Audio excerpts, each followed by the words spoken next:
So right here, we have the proof that Australia and New Zealand were actually representing the Antarctic region from the Urbano-Monti map. Unbelievable. So, hello, my friends. Today I'm going to prove to you beyond any shadow of a doubt that the Earth is not a globe, that history is false, and that the Antarctica from ancient maps is none other than Australia and New Zealand. So I've coded a module with the GPS coordinate values of the cities you see there. So if we click and then we select add, we can see that it's ready right here. You'll notice 48 New York. This one is Tokyo, with the north located at the center and the south extending outwards using X and Y coordinates. We have all these cities that will allow us to slide the neighborhoods and calibrate them. Look at Sydney, where it lands. Look at Japan, look at Dakar there. We have Rio here. There's New York, Los Angeles, Mexico here. We're right over Hawaii. It lands exactly on the small islands. And there, we're going to go down. And you see Auckland, so the point landed right on New Zealand. And this just won't work on any other map. You can try that with a Mercator map. It simply won't work at all. Maps, I believe there is no comparison. Equidistant maps are already the best calibrated. And here I just took the map, I laid it down, and it did this. Can you imagine? The surprise I got, we're going to switch maps now, and that's where you're going to see the big surprise. I've placed the Urbano-Monti map, and in the background, I'm not sure if you can make it out, is the previous one that I had used. So here, we can clearly see Australia, we can clearly see New Zealand. How should I put it, zoomed in and out to properly align the map, and you can see perfectly, you see Dakar, Colombo. So in fact, Antarctica, or the Antarctic, it wasn't that there was no ice. No, that's not it. There was no water. Tahiti, the Marquesas Islands, Hawaii, see how well this fits. Look at Mexico, Los Angeles, New York. We see that New York there is not quite on the coast. So at that time, were there more lands? Was New York not really right by the sea? All of this you can see is truly quite incredible. So right here, we have the undeniable proof that Australia and New Zealand were actually the Antarctic continent shown on the Urbano-Monti map. It's absolutely unbelievable. Rio, Buenos Aires, Ushuaia, that works perfectly well too. On this side, Johannesburg and Addis Ababa, that works out well. The conclusion of the video is quite simple. You can see the precision of these maps. A map from the year 1500. How is that even possible? You see, just look. So this completely disproves the official story, because at that time we had supposedly just discovered America, and you can see that at the very same time there were already people who had already mapped everything, you see, and obviously with the Earth's curvature that simply wouldn't work. So I'll let you draw your own conclusions from this. See you later, friends. Has anybody else been watching videos about flat Earth? There was a time when I would laugh at a flat earther, but I've been watching videos and content, and there's so much proof that proves the Earth to be flat. Is NASA been lying to us for all these years? I mean, it's just baffling when you think about it. And what do they get out of it? Out of lying to us? I guess they get to say basically that the world, is a big bang and a strange happening, and we come from primordial soup and all this blah blah blah, and maybe the fallen angels really are the actors of Hollywood, because there was 200 fallen angels in the book of Enoch, and there was 200 original actors in Hollywood. And what if vampires are real? I mean, this guy is proving that it seems like once one actor dies, another actor takes his place, and they look almost identical. It's just crazy. And people call me such a conspiracy theorist, but really? Is it a conspiracy? And I know there are people out there like me. I don't know, why are they not in my friend circle, I don't know. A quick question for everybody still thinking they live on the ball. Do y'all drink y'all's coffee without a coffee cup? Just asking. These lasers in Hawaii are all going out into outer space. But notice how they all suddenly stop at a barrier where they cannot go beyond it. Perhaps they're hitting the firmament. Now, this is also a video posted by GoPro, apparently of a rocket going all the way up, 72 miles up or something, I don't even know. And then it just suddenly stops. What is it hitting? Now, maybe it didn't hit the firmament, but That's something to consider. Another thing, oxygen, when frozen, kind of looks very, very familiar. Almost like the blue sky that we look up at each and every day. Now, pure oxygen, I'm out of breath. Pure oxygen freezes at negative 218.8 degrees Celsius. But this is called the sky stone. It was found in, I believe, West Africa in 1990. It's 77% oxygen, 20% carbon, and then some other trace elements. Look at that. Is that a piece of the firmament? Maybe, maybe not. Welcome to Flat Earth, guys. I'm at the top of a 14-story building in downtown Dallas. I'm at the very top of it. As you can see, there's no building up higher. There's a couple of buildings over there, a couple of buildings over there. I'm at the very top. And as you can see, all these buildings, no matter where you look, they're all parallel to the buildings over here and to the buildings behind me, everywhere. The buildings reveal the terrain in which they're built on. As you can see by the flat horizon, that's another proof that the Earth is flat. You can't have a flat horizon on a ball. Not at ground level, and definitely not from the air. You claim the boats start disappearing from a viewer in front of him 2.8 miles away. And it gets further, and the further the boat travels away from you, the more it goes over the curvature. Well, that's only 4 or 5 miles. But left to right, it's still a flat horizon. That's impossible, folks. It can't curve one way and not the other. Welcome to Flat Earth. This is flat. The buildings reveal the terrain, and you can see far.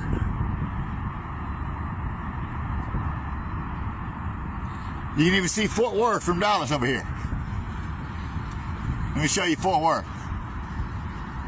So there's downtown Dallas. See it?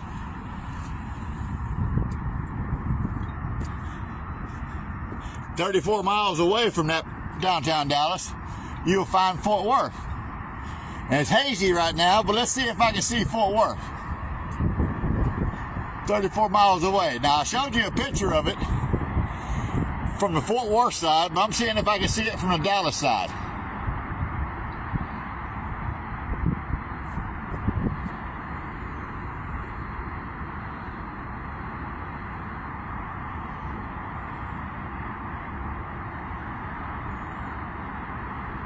You see it? I can't see it, it's too far away.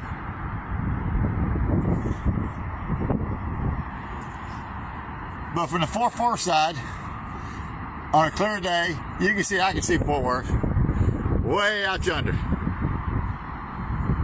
But it's way out yonder. You have to look real hard, and if the haze is blocking, I can barely see it with my naked eye. But anyway, it's way out there. Anyway, it's flat in between there and there. Welcome to Flat Earth, guys. Well, hi there, everybody. This is the new standard map of the world, which was patented in November 15th, 1892. It's called the Gleason map because it was created by Mr. Gleason, who was a fervent believer in the flat earth. He came out back in the late 1800s with a lot of material, a book all about how the earth has to be flat. And some of the things that are in his book became a lot of the mantra of, that guy that does the flat earth videos on YouTube. Can't remember his name.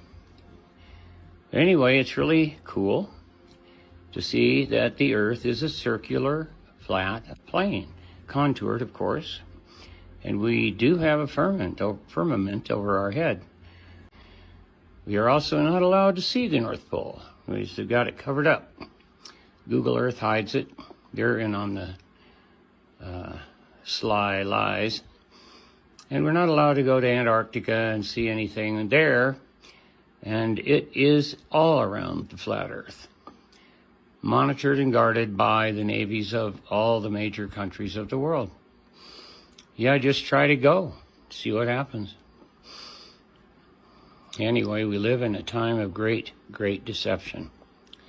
because it happens to be, I believe, this is my opinion, that we live in Satan's little season. Because of that, everything's kind of backwards, and up is down and down is up. And one of the most popular things that's happened in this awful, terrible world is inversion. Hi, everyone.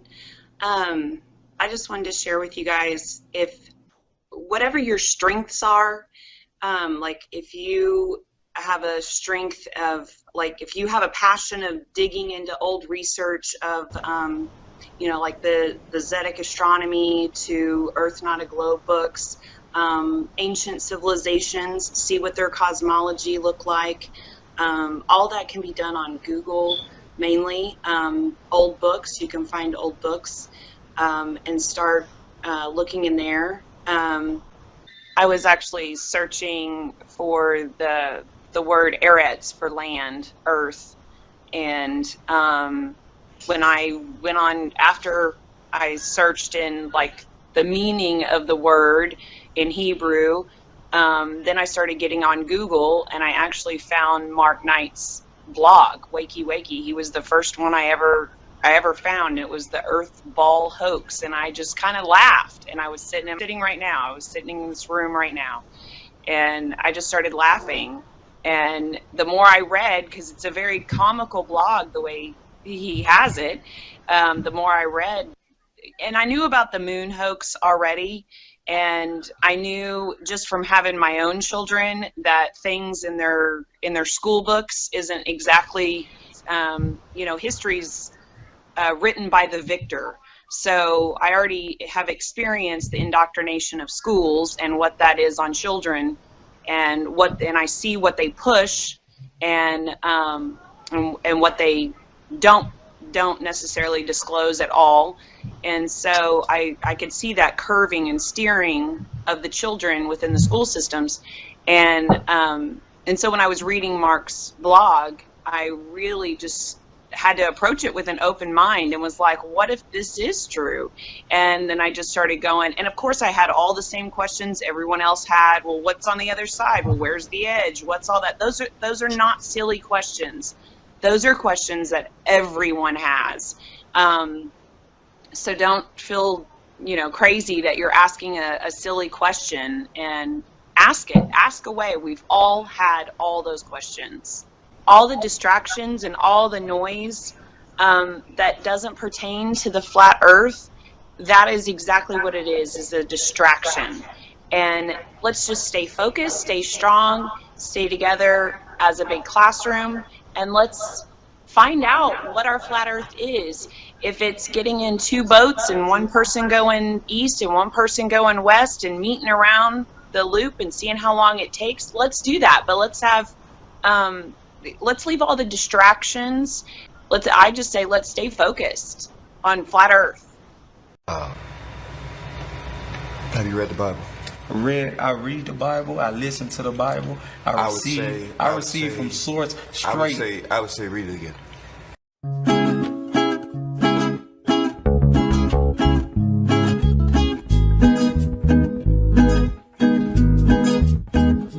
Flat horizon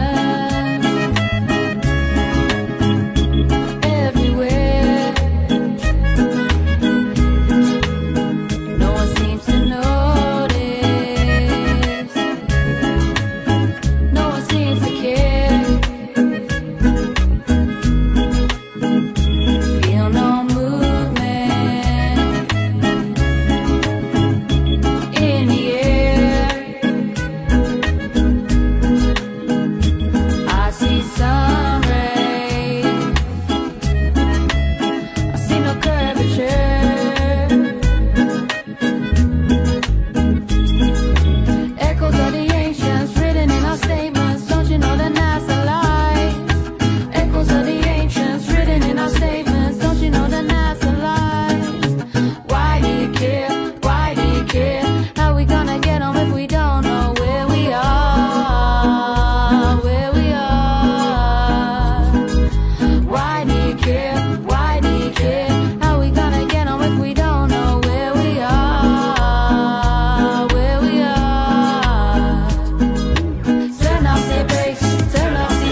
flat Earth map dates back over 1,000 years. This map is credited to being created by a Persian astronomer. His name was Al-Biruni and he lived between 973 AD to 1048 AD. It's the official map of the United Nations and also the United States Geological Survey. It used to be present in many places before the creation of NASA and the Antarctic Treaty in 1959. Here you see it with Admiral Byrd. This map has been restored by Dmitry from Russia with suggestions of mine, Eddie Alenkar. Known by my YouTube channel Flat Earth Banjo, I asked Dmitry to include the Bermuda Triangle and Point Nemo, a place deep in the Pacific where NASA buries rockets. Then Robert Tozzi, a professional mapmaker, came along and enhanced the map even more. There are many people now selling this map online, but if you could order it from my online store, I would greatly appreciate it. Visit my online store now and order one of the items. I humbly thank you.